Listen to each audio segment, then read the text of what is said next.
Hola, ¿cómo están? Nos encontramos de nuevo. Esta vez vamos a hablar un poco de la historia de Hanukkah, la historia completa de Hanukkah, qué es lo que ocurrió y cómo se fueron dando los hechos y qué es el lekaj, ¿sí? Que podemos aprender de toda esta historia, qué musar nos deja.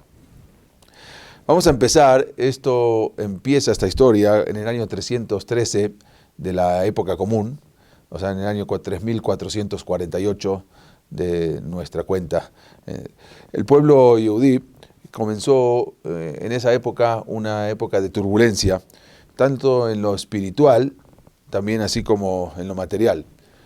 Es conocido Alejandro Magno, él estaba en esos tiempos conquistando todo el mundo que se conocía en ese momento, pero en Eretz Israel había en esos tiempos un gran líder.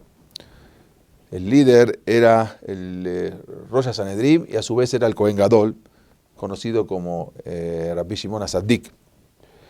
Él condujo al pueblo de Israel de una manera impecable, de una manera increíble. Alejandro Magno iba conquistando ciudades en ciudades, países. Prácticamente él había, como dice la Gemara, fue uno de los pocos reyes que él dominó todo el mundo Beakipá, prácticamente todo el mundo conocido. Quiere decir Europa, Asia y África. Entonces había dominado a los persos, a los persas, a los medos, y luego se aproximó y llegó prácticamente hasta lo que era Jerusalén, lo que era Jerusalén.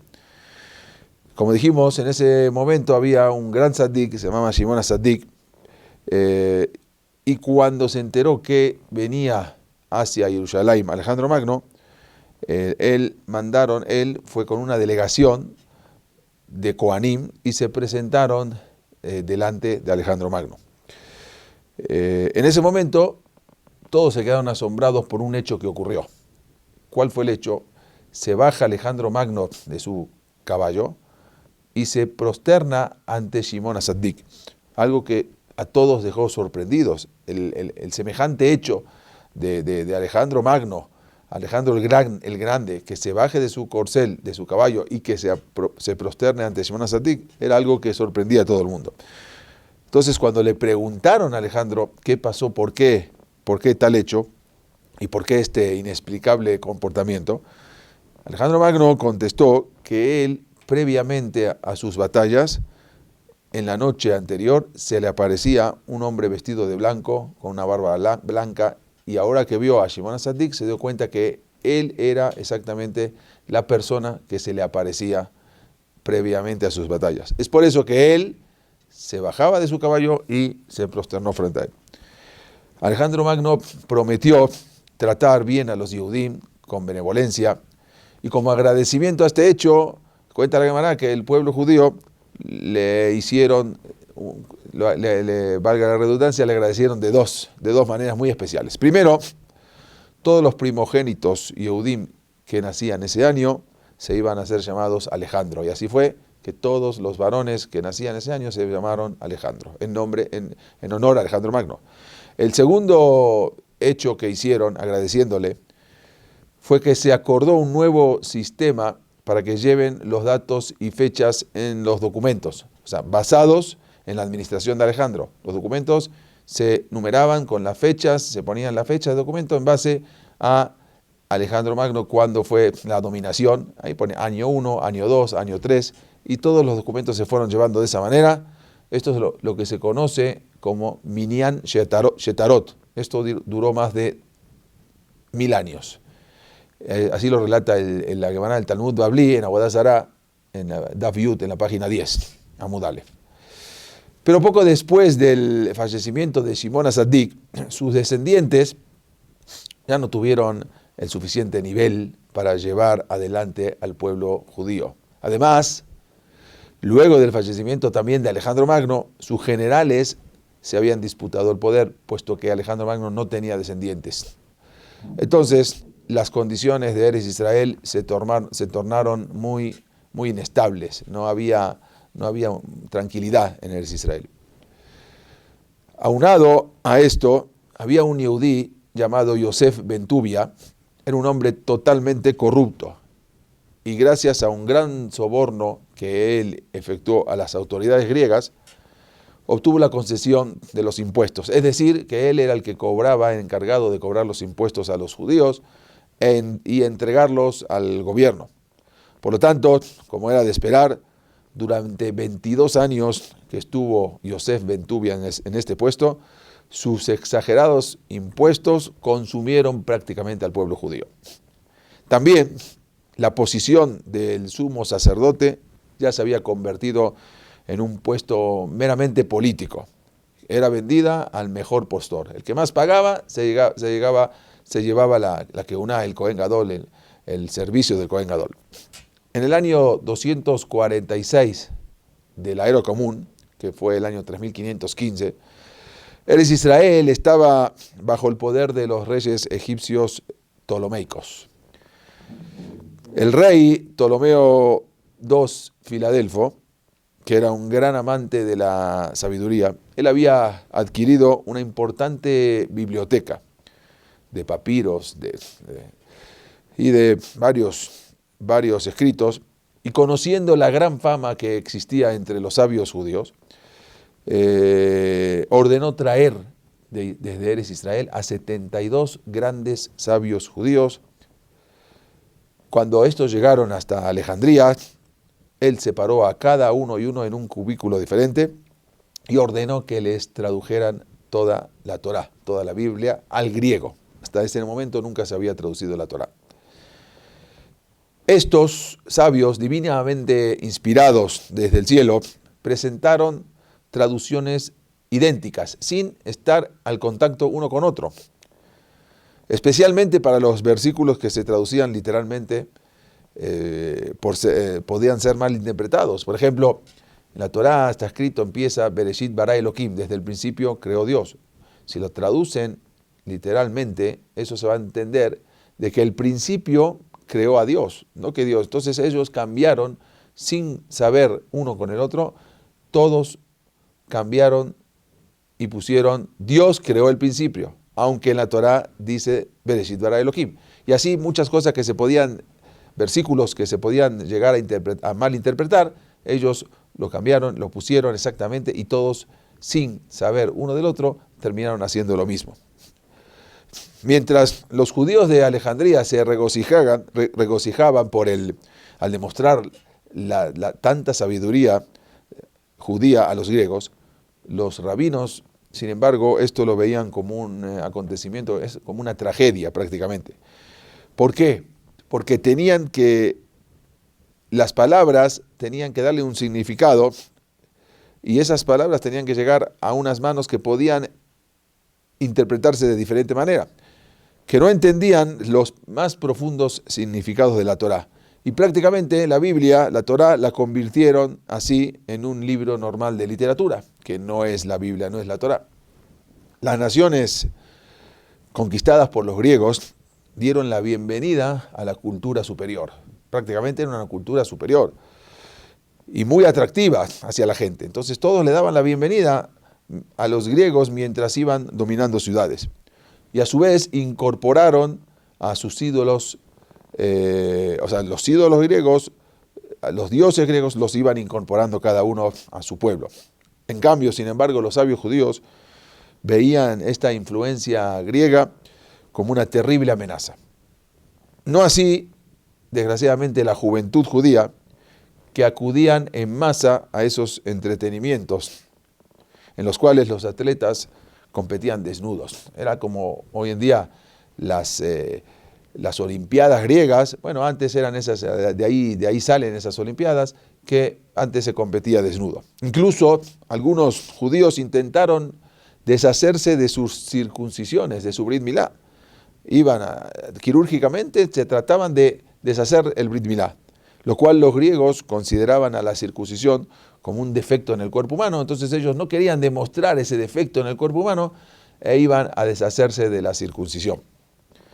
Luego de estos grandes eventos deportivos, los participantes, al terminar estos eventos, iban y ofrecían sacrificios a los dioses griegos, Zeus y Hércules, Era la manera de terminar, acabar las Olimpiadas que hacían.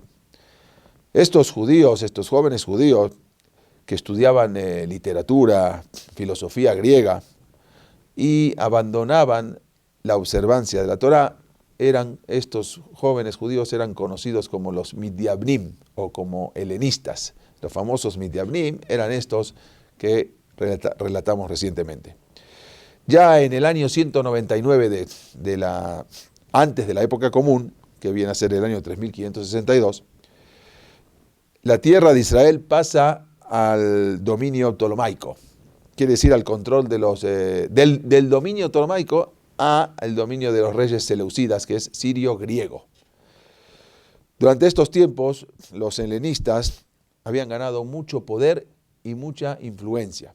Generalmente las relaciones entre el pueblo judío y los primeros reyes seleucidas habían sido amigables, o sea, no habían problemas, era una época de paz. Pero, sin embargo, hubo una excepción.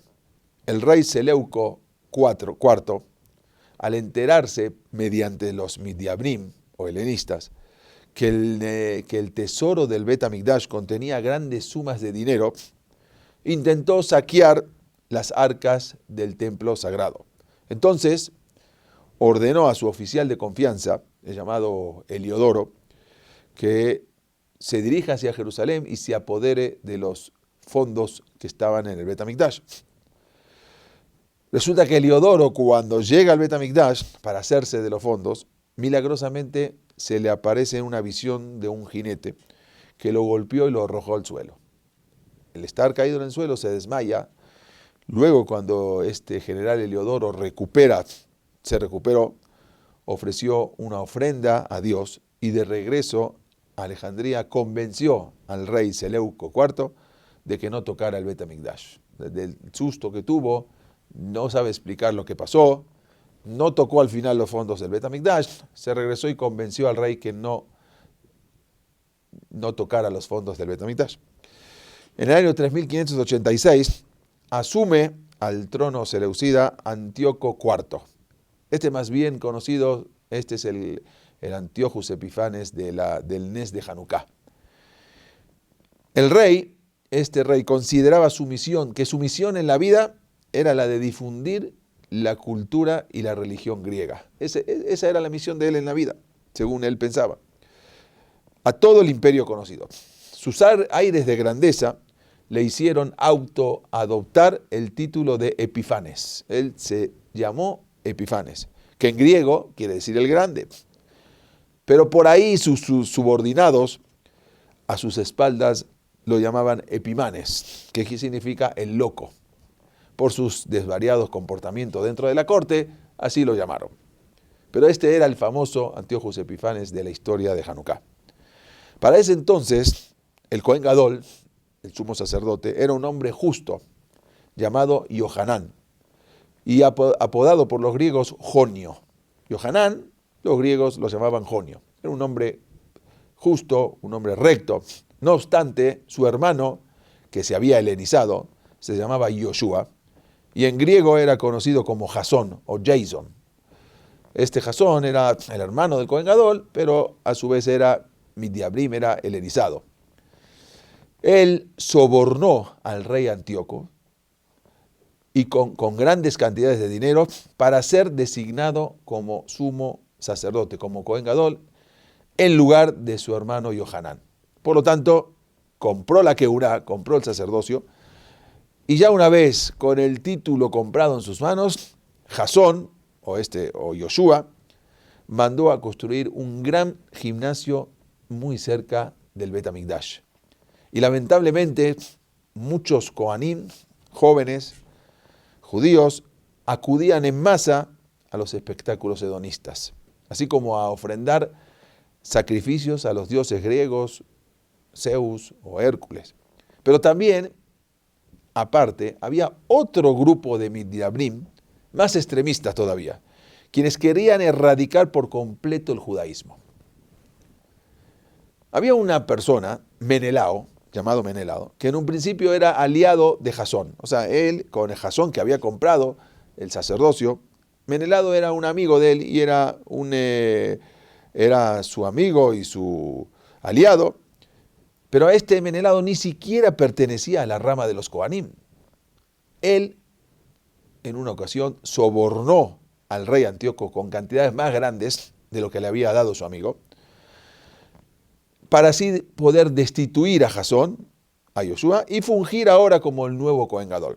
Le había prometido al rey que si él lo pone como Cohen Gadol, él, Menelao, se va a encargar de pagar una suma muy grande de dinero. Una vez en el poder, Menelao sustrajo las vasijas sagradas del Bet HaMikdash con la intención de juntar grandes cantidades de dinero que necesitaba para pagar el soborno que le había prometido Antíocos IV, Antíoco Epifanes.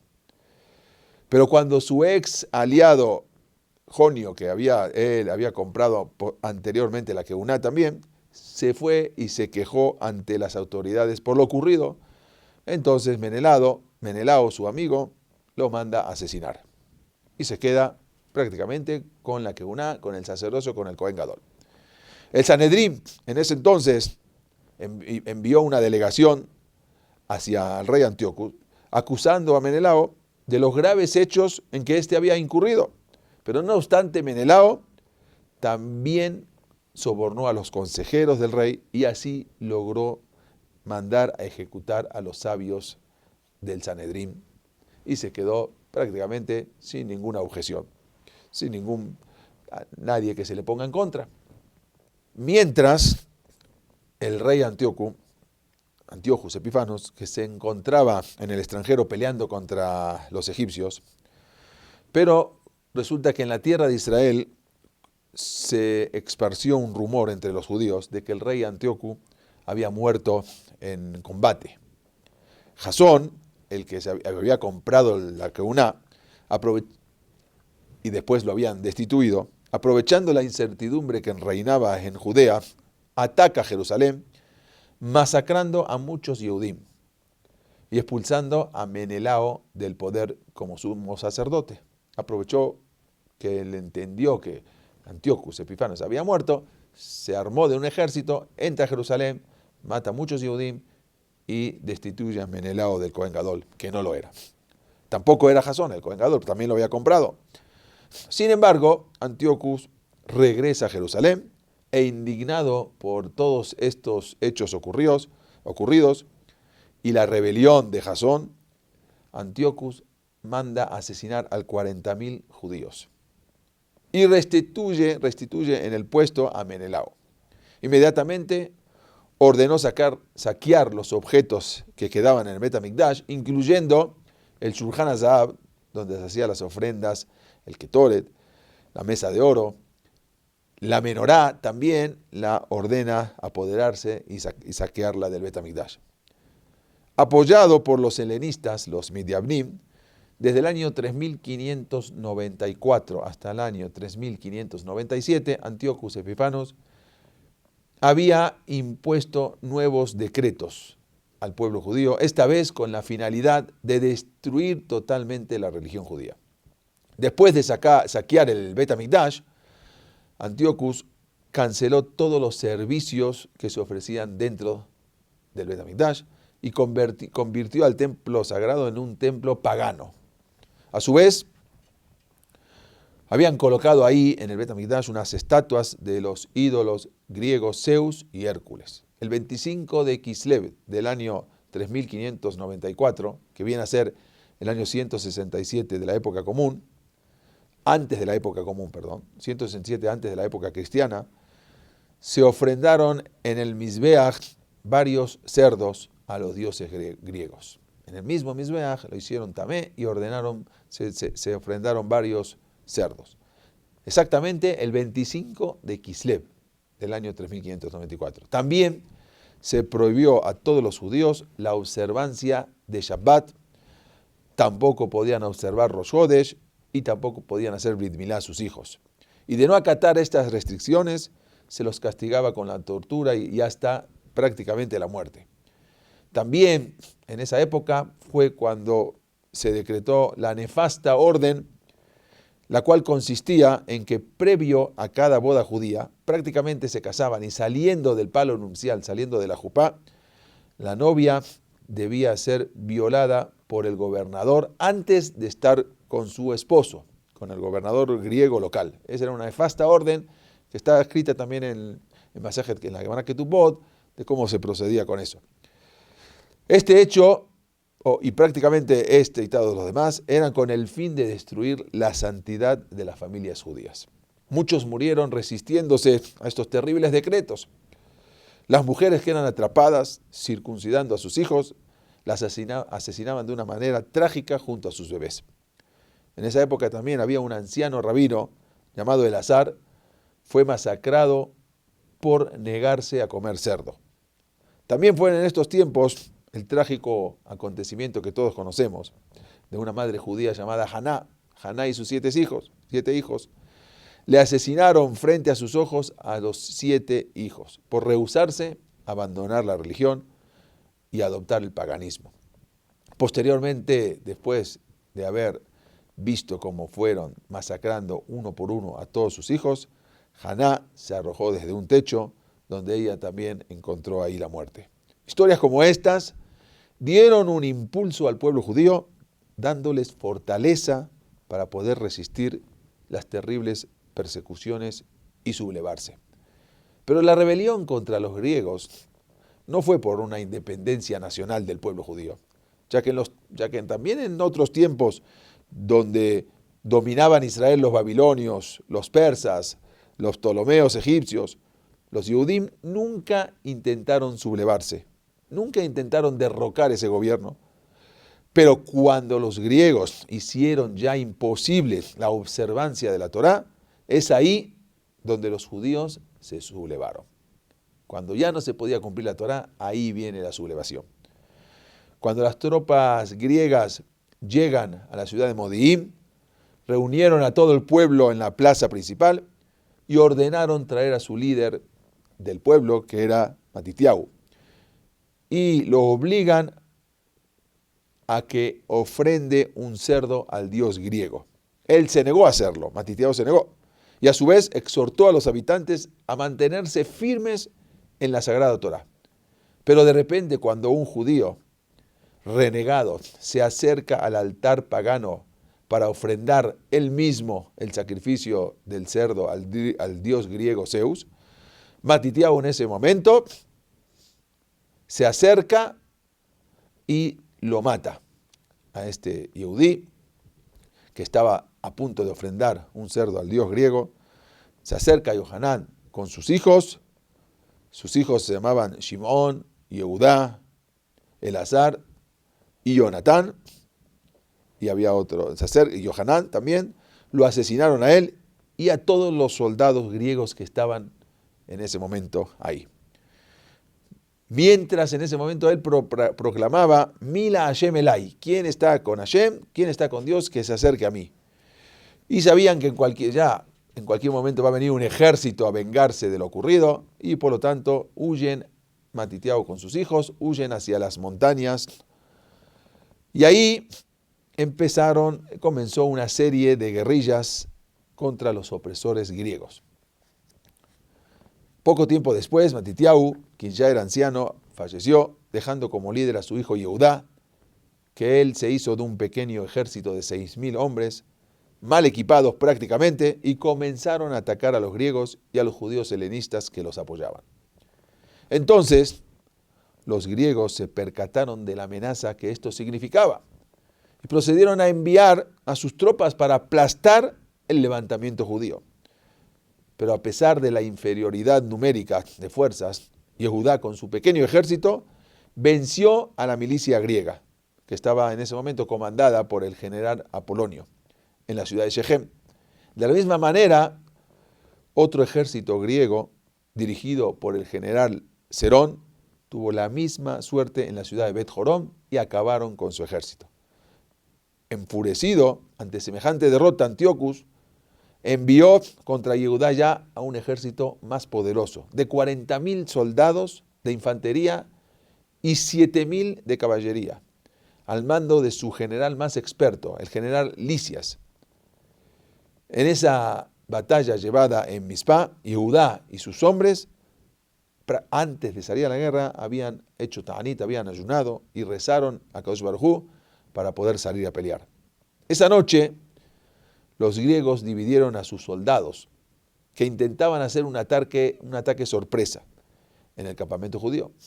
Sin embargo, Yehudá se les anticipó a ese ataque y él mismo organizó una embestida sorpresa prácticamente contra los soldados griegos, que en ese momento se encontraban dormidos.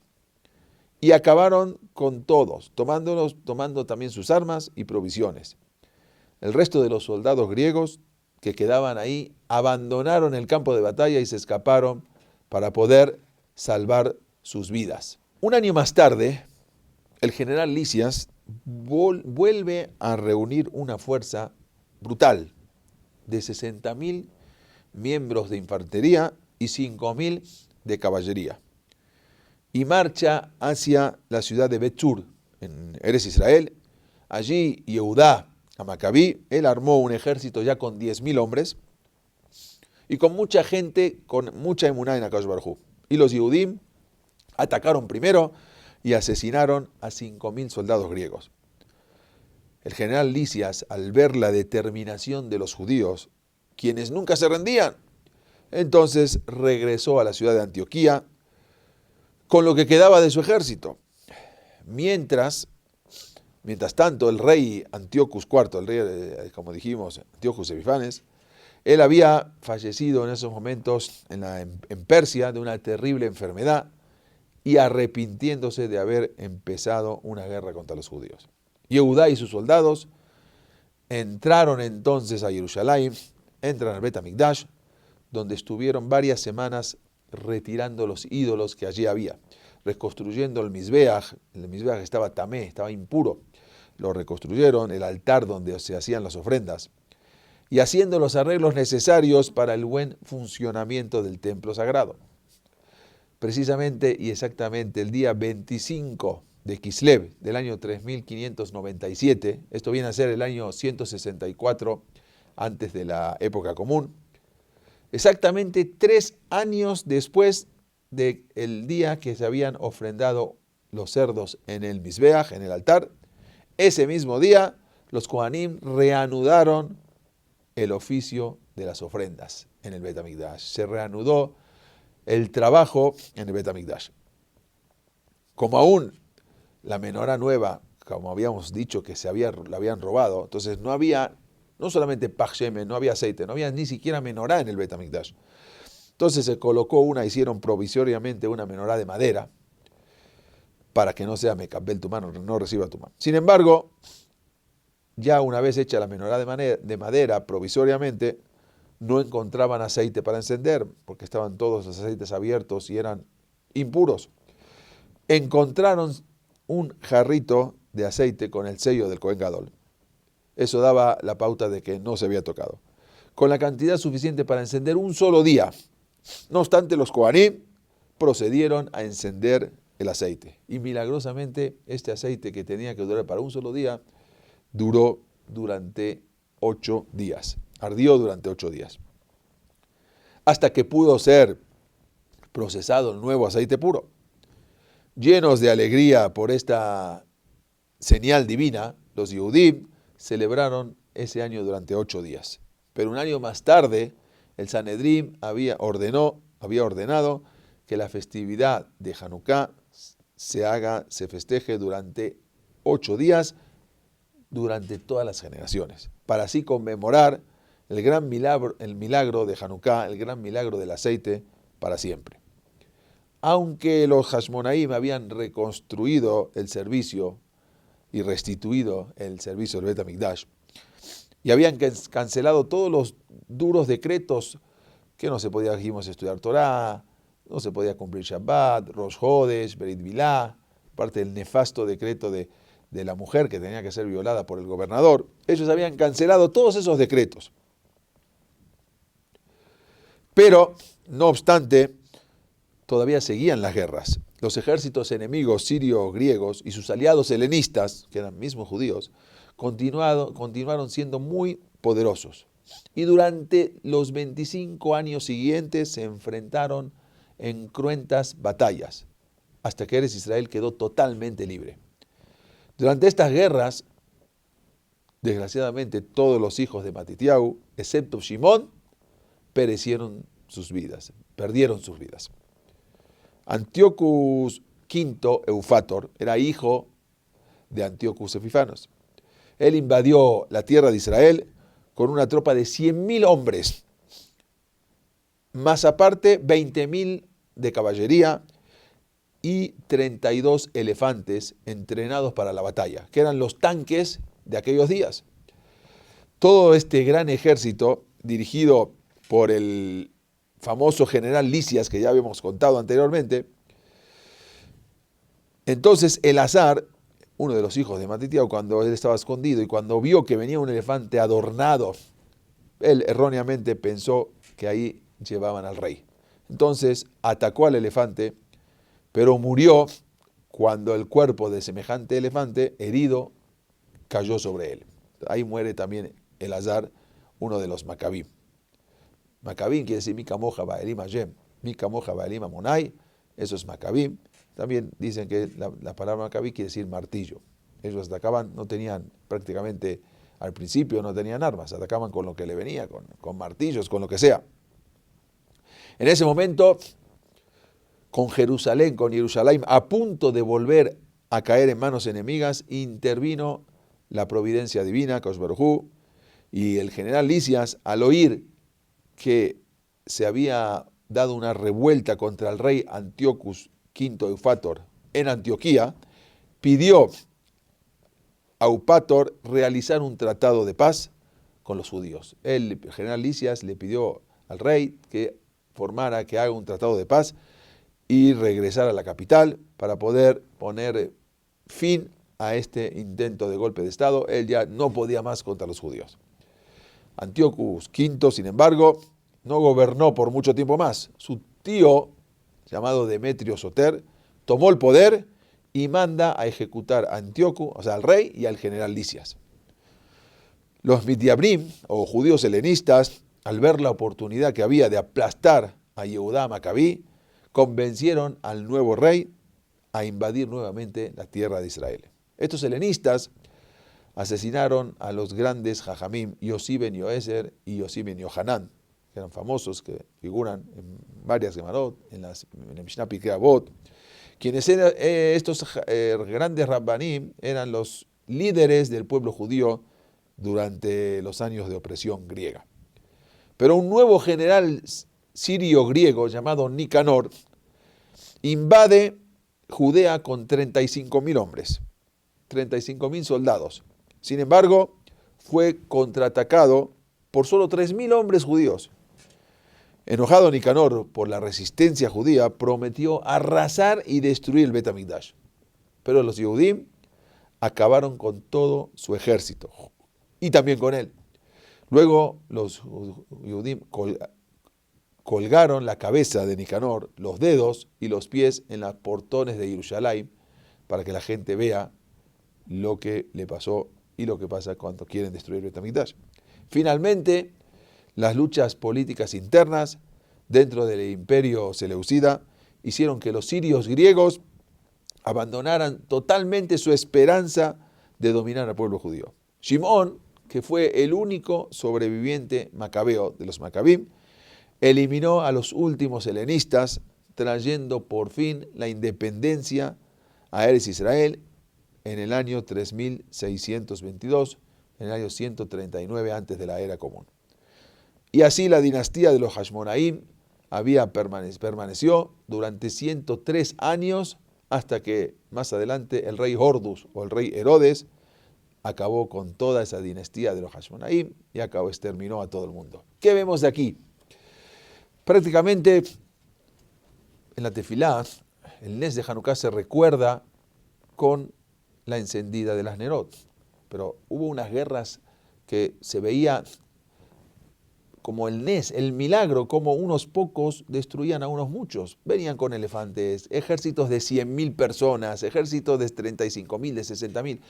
Y prácticamente los Yehudim, los Macabim eran 3.000 personas, 6.000, ni siquiera eran expertos en guerra. A lo sumo llegaron a ser 10, 12.000, más no eran, contra 100.000 y ganaban porque tenían Siatá Ismayá con la mano de Akadosh Baruj Hu.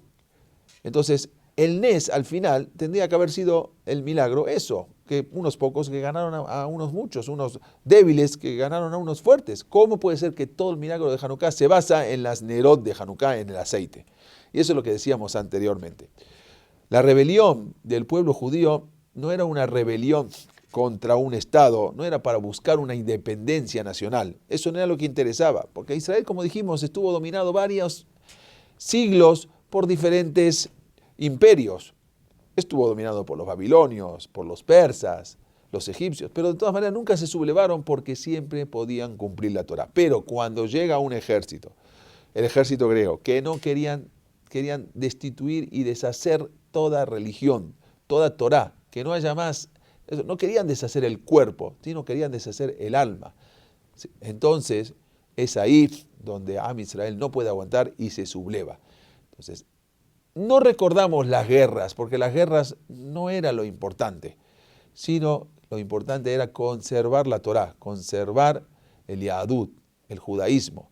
Y eso es lo que simboliza los Nerot de Hanukkah, porque las Ner, Kiner, Mizbah, Betoraor, los Nerot son la esencia de Am Israel, y eso es lo que querían conservar. Por eso se recuerda en Hanukkah el Nes de las Nerot, las velas, que eso es lo que significa, lo simboliza la Torá.